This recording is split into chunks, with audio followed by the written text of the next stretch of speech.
ECSI fans, you want to revolutionize your sports investing habits? Allow me to tell you about WagerWire. WagerWire is an app that helps you become a superior bettor by allowing you to sync all your sports books and track all your bets in one place. See your current action, your betting history, and stats. You could also sign up for sports books and collect bonus offers. Follow them at WagerWire on X, as it's the best account on the platform. Head to App Store or Play Store now and search WagerWire and download the app.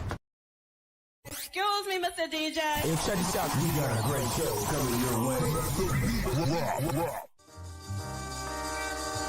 From the ECSI Sports Studios, the #1 sports information program in America, the Breakfast Bankroll, with your host, the sports broker, Jeff Dawson.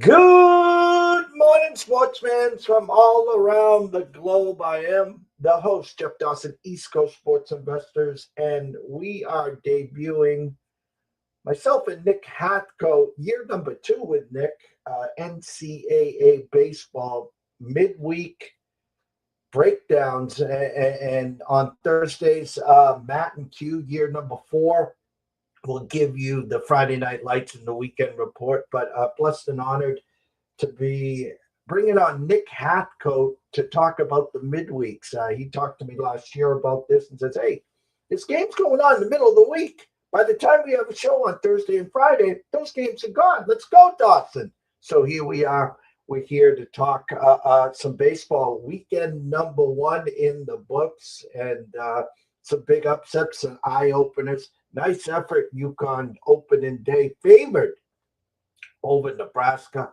and lose 12-2 there. They just can't shake the slow starts there. But first and foremost, of course, a shout out to our proud sponsors and partnerships. It's WagerWire. Head on over to Google Play, download the app. It is free. Travis, Zach, Guy, myself, Amber, Holly, Mindy. Hope you feel better, Mindy. Alan, Matthew, Jacob, the list is endless. Come on down and download the app, and then head over to X at WagerWire and follow them as well. And everyone looking on StreamYard or trying to on X, I've been battling with them for 5-6 days. The show is not showing up on Twitter for some reason, or it is, but not on our timeline. They're working on it. You can find us, of course, on YouTube and Facebook Live now. So apologies if you're not seeing us on Twitter. Supposedly StreamYard's working on it. So without further ado, let's bring him in. Mr. Nick Hathoat. What's up, Nick? Good morning, Jeff. How are you? I'm doing well. I have to ask you this first question. Big Tennessee Vols fan. I know you're following the Vols. But do you got an eye in San Francisco with Tony as well? Yeah, I would say they'll be my second favorite team this year behind the Cardinals. I mean, the Cardinals are probably, like, if you talk about all the sports I follow when it comes to football, basketball, baseball, they're my number 1 team from literally any sport. I just kind of grew up in a Cardinals family. Literally, my grandfather's funeral last year, we were all in Cardinals jerseys as kind of support to, like, a thing with him. He was such a big Cardinals fan. So, yeah, outside of the Cardinals, I will definitely be probably rooting for the Giants this year. I hope Tony does well. Love the videos of him doing some PFPs with the actual Giants over the weekend, but do miss him here in Knoxville. Yeah, I saw the videos. I saw him all dollied up. I saw him with the glove walking onto the field. Yeah. I'm a big Giant fan. I've been rooting for them for a long, long time. Of course, my alliance or allegiance is with the Red Sox, but I do like the Giants. They had an amazing run with Baumgartner and the crew there. So I'm rooting hard for them. Your Cardinals, they kind of pushed all in a handful of years ago. I didn't get the Arenado, the Goldschmidt. I grew up with the Wizard of Oz way back before you were even a thought, young man, and had some great battles with the Cardinals and the Red Sox. So I always loved watching the Cardinals. They're always a thorn in our ass, but kind of in that stuck on stupid mode. They don't know whether to veer right or left. I don't get where they're going. It sounds like now they are in full sell tank mode. After I kind of got that message. I think that's the message they were sending after trading Donovan. That was sort of the last, like, hey, here's our last all-star in the team. We still had him under contract for 3 more years. So it's one of those that's like, okay, let's just go for the rebuild. We've wanted it, or I've wanted it, the fan base has wanted it for the last 2 or 3 years. We've seen where this is going. For some reason, Mozeliak just felt like, oh no, we can keep winning here. Except I don't know why he kept saying the word keep. And it's like the Cardinals haven't been relevant since like 2017. So it's just been a frustrating time. The whole front office needs to go. This is especially with the fan base who, even when they're not doing well, Busch Stadium still sells out up until the last 2 seasons when the fan base realizes where this leadership group is kind of taking them. If they want the fans back in full support, something needs to be fixed. Opening week, come and gone. What'd your eyes see? I guess you got to start the conversation with Oklahoma. They were the biggest winners of the weekend. Me and my power ratings, I had Oklahoma 14th in the SEC. They traveled down this weekend to Arlington, and they beat Texas Tech, Oklahoma State, and then a top 10 TCU team, all of them in pretty dominating fashion. So that's where like the main story of the weekend went, was just how good that is. And we've talked about how good the SEC is in general. And it's like if the 14th best team is already knocking off a couple of the top teams in the Big 12, it's just kind of crazy land. So we'll see. There's still obviously questions. It's only 1 weekend with Oklahoma. There's still question about the starting pitching that I have. The offense was better than expected, so that was a good sign. But still a lot to see. I guess a lot of confirmation I got, as well as some of the things that I was expecting. Also staying in that tournament, this Vanderbilt offense doesn't seem to have corrected itself year over year. That's been their issue for the last 4 or 5 years, and it still seems like it's the same. They hit for more power this weekend, which was great, but they didn't get a lot of guys on base. Over half their home runs were solo shots, which doesn't win you games in college baseball. And it was all from the middle of the lineup, the middle 3 guys. Outside of that, it was rough. And the same thing with the Arkansas offense. I've told Matt this, and I don't see why people are so high on this Arkansas team. I have them ranked 11th, which is way lower than a lot of people. This offense is, I don't know where it's coming from. And that kind of showed over the weekend. If Helfrich wasn't hitting home runs and Ruiz got on base 11 straight times, outside of those 2 guys, it was a struggle. And then they only won. I can't remember who they played yesterday, but it was Tarleton State. They played yesterday, only won 3-1. I have got a lot of questions about them. So there's a lot of answers. I think there were 11 top 25 teams that lost at least 1 game. So the parity is there, which us as fans, we love to see it. Us as bettors, we don't love to see it because we prefer the easy ones. But that's not how it goes in this industry. 1 week in the books. UCLA, Louisville. I could probably keep listing some, big expectations. Thoughts on what you saw out west? What happened in Louisville? Head scratchers or? Yeah, I'm not worried about UCLA. I still think they're the best team in the country. It was one of those weird game 3s where it was like a back and forth the whole time. It was like 2-run home run, 2-run home run, 2-run home run. So they probably should have swept it. Yes, absolutely. UC San Diego is not a bad baseball team. Obviously, a ton of recruiting out there in South California. So it's like even the smaller schools get the talent. So not a bad team. The bigger concern, you mentioned it, is Louisville. I'm not sure what that was, because Michigan State's supposed to be one of the worst teams in the Big Ten this year. We know the Big Ten is not exactly a baseball conference. You're playing at home, and you kind of get whooped twice. It's not even like they dropped 2 of the games. It was 2 of them weren't close. Obviously Sunday Louisville handled business, but yeah, that was the big eye opener, especially of those 2. A couple other ranked teams that lost that were kind of concerning. I mentioned, I guess other ones I mentioned Arkansas already. I mentioned Vanderbilt. I got a team that didn't lose, actually, that was concerning, was Auburn. To me, And especially to me, because I've been high on Auburn this year, picked them to go to Omaha, had them ranked 5th in my rankings. They struggled with Youngstown State. Now they figured out a way to win all 3 games. 2 of them were by 1 run, and they were low scoring, which is the biggest problem because this is supposed to be the best offense in the SEC. If they'd have won this, say like if they'd have won the games like 10-9 or 11-8 or something like that, where they're out slugging it, but the pitching staff that I have questions about was the issue. And it's like, okay, well, this is kind of where we thought this team would be. They're just going to have to outscore people. But the fact that the offense didn't show up is what was kind of has my red flags going up a little bit. But you could also look at it both ways where, okay, the pitching staff gave up 1 run twice, and that was supposed to be their question mark, but it seemed way better than it was expected to be. So you can look at it both ways, but there are concerns there.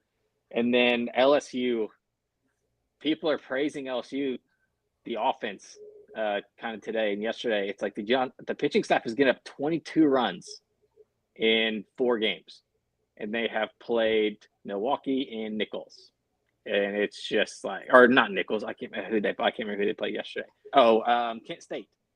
Yes, they played Kent State in Milwaukee 3 times, and they've given up 22 runs. And the LSU pitching staff is supposed to have a bunch of MLB guys on it. So I'm concerned that that's another one where it's like my kind of alarm bells are ringing in my head, going, "What's up with this team?" And lastly, what did you see from Tennessee?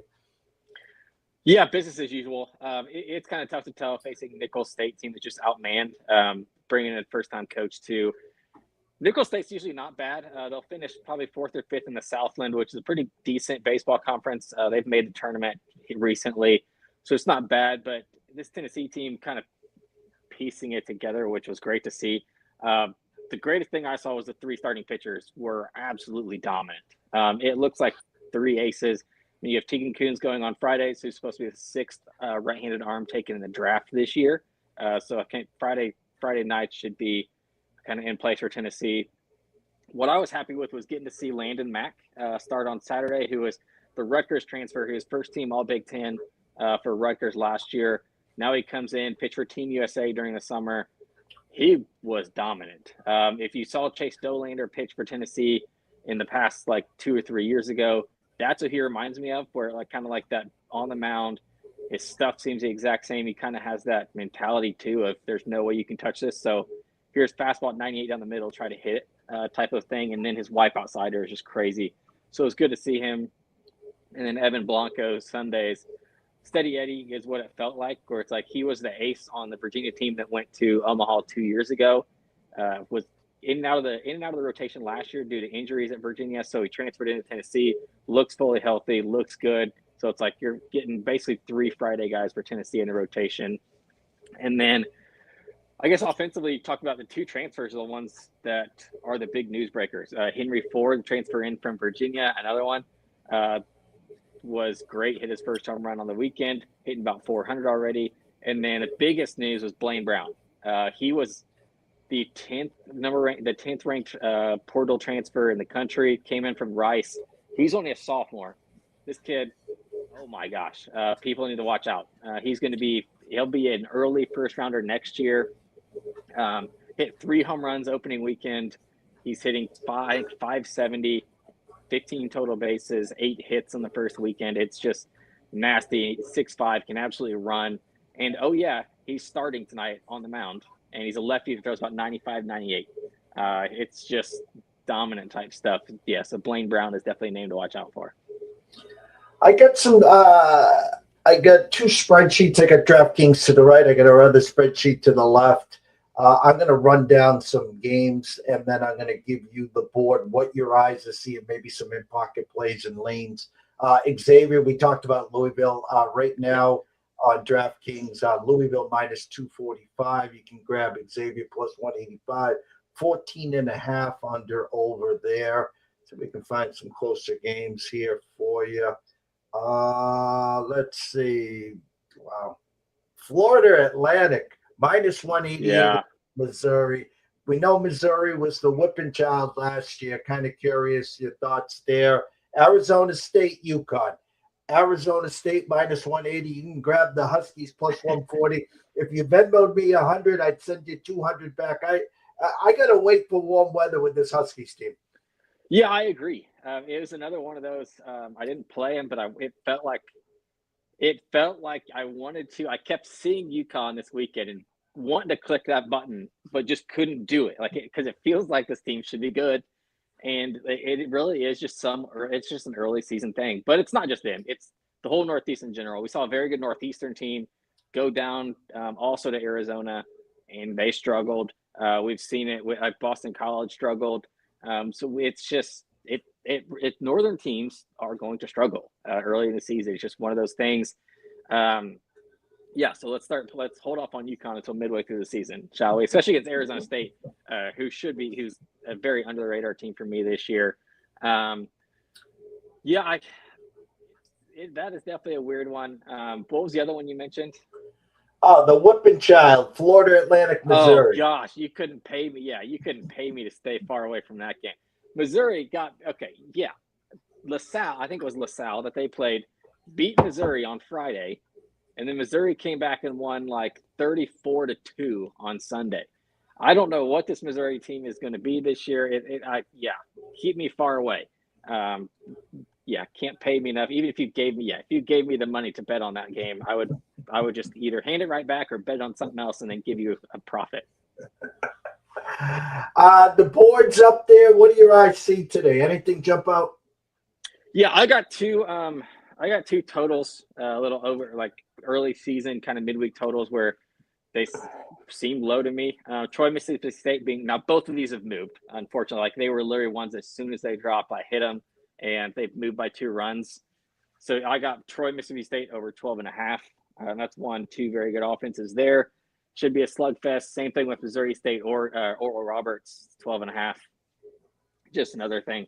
So those are 4 good offenses in the midweek, especially this early in the season, where you're probably going to see teams throwing 7, 8, 9 arms just to get their guys work. I'm going to be looking at more, like as you said, totals are kind of creeping out now. So this is like right when I'm kind of looking at them and kind of have my own projection of what I think things should be. So you got to click them fast. And then on Bet365, to go back to it, I played Tennessee minus 5.5 on the run line. So this is a like against the UNC Asheville team. Every time they come west on I-40, it's ugly. It's just blowout city. This should be a 10-run rule. So I will say 4 people though. So this is on Bet365 for me. Bet365 pays out run rules if they don't go 9 innings. Make sure you check with your books and check the small print, because there are some that say if they're not 8.5 innings completed or more, it will get voided. No matter if you take Tennessee 5.5, but they run rule a team in 7 innings, they will just void it. So make sure if you do make a play like that, pick the book that will pay it out no matter what. So I have that one. I guess quickly to go over, because I haven't put these together yet, some parlay pieces I'm looking at. Southern Miss looked very good over the weekend. I like them again today. TCU is another one. Georgia Tech against Georgia Southern, and Dallas Baptist are kind of some parlay pieces that I'm taking a look at. But yeah, it should be an awesome day of baseball. I know I'm higher on midweek games than a lot of people are, but that's just my thing. I like seeing these. I love seeing these like non-conference games where it's teams that don't normally play against each other. It seems like wacky that a lot of them are even playing each other. It doesn't make sense to a lot of people, and I love it. And they mean so much usually to the smaller teams. I'll give just, I guess, the 3 biggest games of the day for people to watch. Xavier Louisville, we already went over. Xavier, but that's a UConn needs to watch out for them. I think they would probably win the Big East this year. They look good. They take 2 of 3 at ECU in Greenville, which is a very, very tough place to play and a hard thing to do. Now they go to Louisville. Watch out, Louisville. That's a play Xavier or nothing for me personally.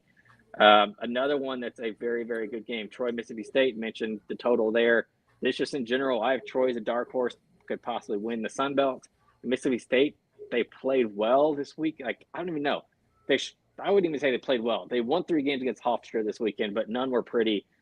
So that could be upset possibility there. And then one other one that I was waiting on. Oh, yeah, Cincinnati and Auburn. These are both going to be tournament teams for sure. Cincinnati is only playing them today because they were already down there in Florida over the week. So it's kind of like, hey, let's hit it back on our way up north. So that is a very good game that between 2 teams you don't usually see, especially on a Tuesday. So that is going to be a great one there. I know on Thursday, 1 o'clock, we scheduled Matt and Q for Friday Night Lights and the weekend matchups there. Is there anything this weekend that's got your eye, like must-watch TV? I believe, unless I'm wrong, it should be. Is it not Florida State Miami weekend? I think, or no, I mean Florida Miami weekend. So that would be one I keep my eye on. Oh no, that's 2 weeks from now. That's definitely. Let me take a quick look. You know how much I have going on. Obviously, another tournament. There's another tournament in Arlington again. So all 3 weekends in Arlington, like the first 3 weeks, are stacked. Like I know Michigan is there this time. Florida State's there. A couple others, but yeah, there's some good ones. I would say the big matchup of the weekend, North Carolina, East Carolina, as they play there, they do this every single year where one of the games at North Carolina, one of the games is neutral, one of the games is at East Carolina. So that is an early season one to keep a lookout for. So those are probably the best ones. I would say keep a look at the games in Arlington, obviously the best games you can get, and then there's some midweek ones as well. And then, oh yeah, how can I forget TCU traveling to UCLA? So top 10 matchup. That's a cool one. This is one that you usually don't get on a schedule. You don't usually see a top 10 team traveling on the road, especially to another top 10 team early in the season. So yeah, that's going to be a cool matchup to see TCU at UCLA this weekend. And hopefully it is not on Big Ten Plus because their streams are awful. Scroll has been going the whole time, of course. You can follow at College Base CNT. You can catch Matt at M. Grissom, Quentin Mills at Q Millie, and of course, Mr. Nick Hathoat at N Hathoat 413. Busy schedule. Year number 4 for the NCAA Insiders. You guys are at the top of the heap with your partnerships, your collaborations. But as we always wrap up this spot on the segment, I want you to tell the world where they can find all your work and, of course, your busy schedule. Don't forget VSiN as well.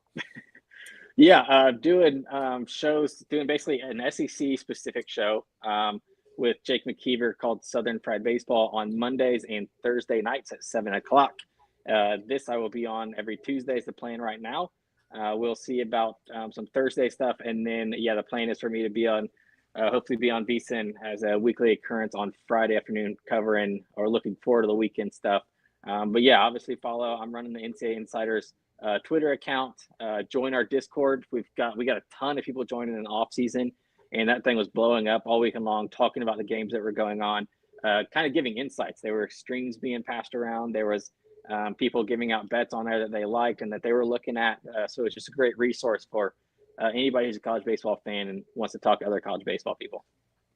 Guys, if you haven't jumped on board to NCAA Baseball, shame on you. It's time. It's only February 17th, and we're in week number 2. So you got plenty of time. Jump on board. Got plenty of room, but don't expect to jump on board. And once the tournament starts and we get to Omaha, because the caboose will be full, then you'll be left out. So for myself, Jeff Dawson, and EC Sports Investor, but not only Mr. Nick Hathoat at N Hathoat 413 at the NCAA Insiders.